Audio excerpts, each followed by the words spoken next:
Hey guys, Dino here, and I'm back with the Witcher 2 Assassins of Kings review. So, I was really pumped for this game to come out. The first Witcher was one of my favorite RPGs. Arguably my most favorite RPG. I think I had a few problems, but I was curious to see how Witcher 2 would tackle them. One of them was the inventory. So this came out a few days ago, and I've got a good 5-6 hours into it so far, so I thought I'd give it an early review. So starting off here,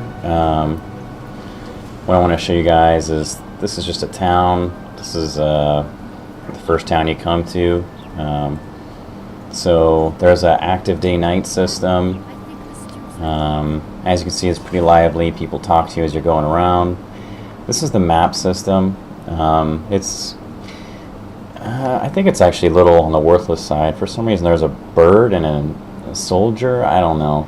And that represents, I guess, zooming out and zooming in. I guess maybe bird's eye view. I don't know. So this is your inventory system. As you can see, it's pretty complex. You have a lot of different you have a lot of different places to put things, weapons, armor, lures, Jesus. So you have a weight, and then orens are your money. Those are your slots that you put all your stuff into. As you can see, all those items have their individual stats, which you can typically augment as well, and I'll show you that later on. This is your quest journal.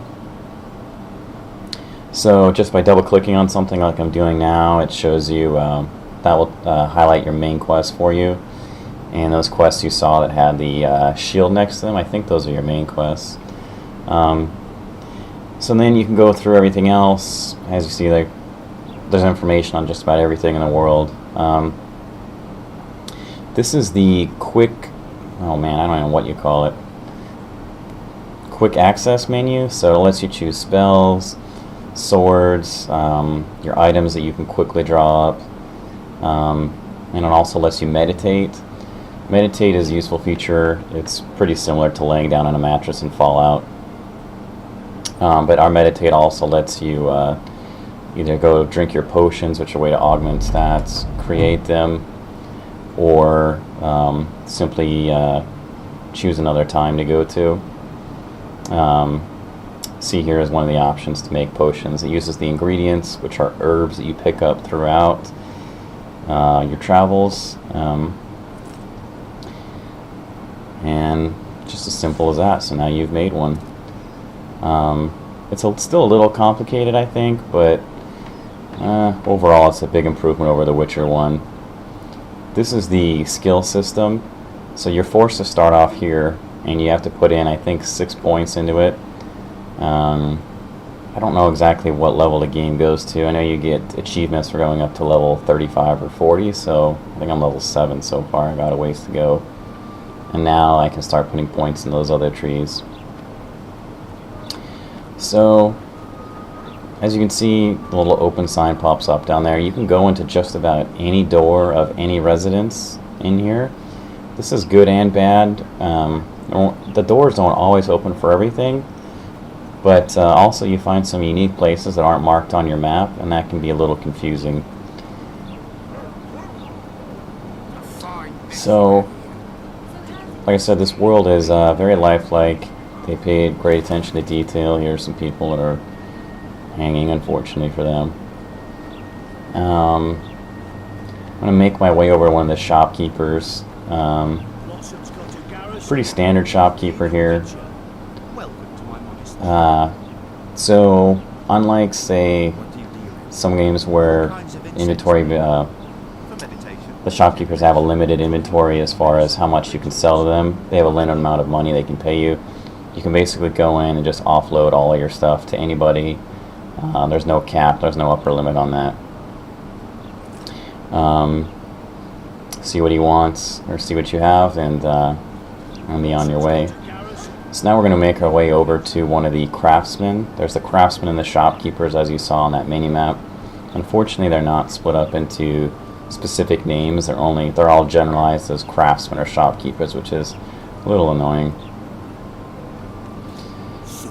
So this is a just a generic craftsman. They can make, I believe they can make just about anything that you have a diagram for or whatever. So you click on something and it's the same way as crafting anything else. It's pretty simple. Gives you a little price down there at the bottom and you've made it. So that's pretty much the introduction to the world. Not giving away too many spoilers. And now we've got some herb picking. So herb picking, so what you just saw, that's a way to highlight everything on the map, anything you can pick up. Picking herbs is it's a little annoying because there are just so many of them. So this is one of the first, now this is just a good example of quests. Like I said, the game is pretty lively, and this is just one quest. It's random. There's a bunch of different elements to this quest, so that's why I decided to choose this one.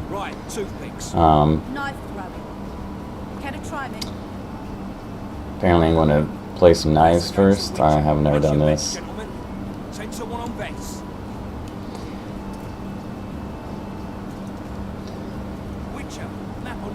So they're calling out positions. For some reason it looks like he's throwing two. I have no idea why that is.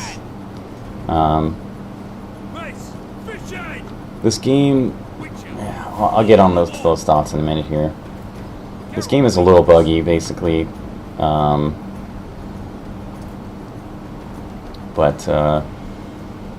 let's see what happens. Those are the shitheads who desecrated Vale Pattis' statue. So like I said, this is a lot of fun. I thought the dialogue in Mass Effect 2 actually was pretty poor compared to the first one, but overall, like, the dialogue in Mass Effect was great, especially compared to, like, say, something like Dragon Age. But everybody in here, you know, they all have tons and tons and tons of voice hours, lots of individual voice actors. Everything sounds great for the most part, and the dialogue tends to be the original. It can be pretty funny at times, and this is a good example of that. So back about the game's bugginess, basically, one of the reasons why I'm not just doing gameplay of this game in general and throwing it up on YouTube is I'm running the game on low graphics right now, and my computer's having a hard time keeping up with it. So frapsing and running this game is almost out of the question. I don't know if it's not optimized or the world is too big or what, but it's phenomenally difficult. So now we got to a particular scene in this quest where I go up against the quick time events, the QTEs. So essentially on the PC it's just having me do the WASD combinations, and we're fighting. Same thing as on an Xbox controller. So while we're doing this, I want to talk about something else real quick. The two little hotkey buttons down there, you have a spell that you can cast. There are 5 different spells, and you saw those when we were scrolling through the quick spell menu.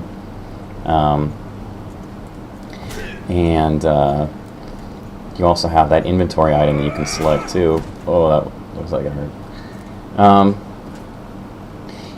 For some reason though, you can only do one of each, even though using a keyboard, like, we have the option to map a whole variety of buttons, and it seems like kind of a waste. I don't know, it almost feels like the game is set up for consoles, and then they just didn't think about the fact you have 4 million buttons to use.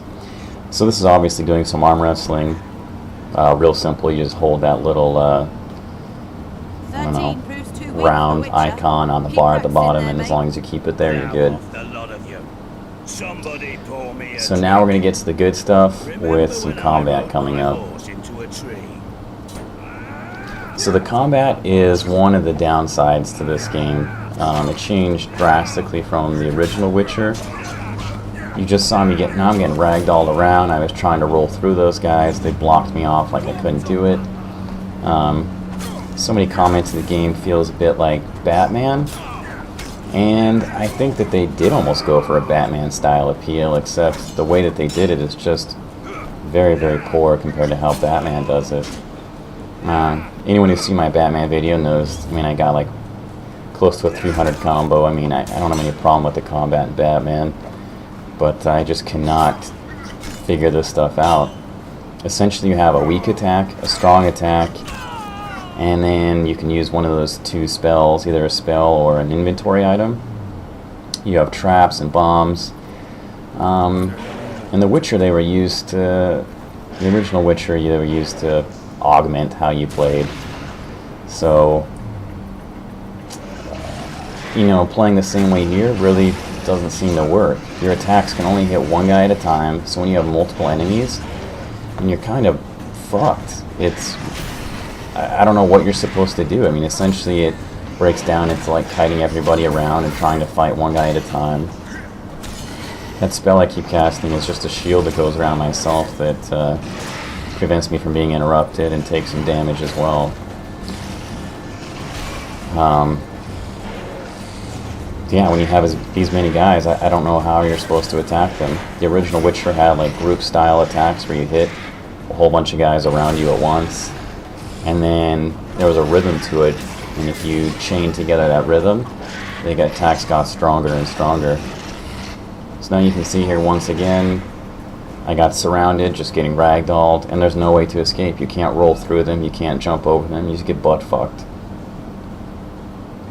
So I wanted to put this in here. This is basically the solution to dominating combat, at least with multiple guys. It's pretty ridiculous, and to me it takes all the fun out of it. It's something I really didn't want to have to do. Just start throwing bombs. You make these bombs with your alchemy skills, and wow, that was pretty difficult. You may be thinking, like, why didn't you just do this in the first place? Well, it'd be like if you just walked around in Batman and just bataranged everyone. You don't even have the option to do that because it has a cooldown, but if you could, would you even want to? I mean, that was it. That's it. So the combat definitely not up to par, but overall the game so far has an amazing story, and for no other reason I'm looking forward to finishing the game just to see what happens with the story. So hope you enjoyed the review and tune in for more.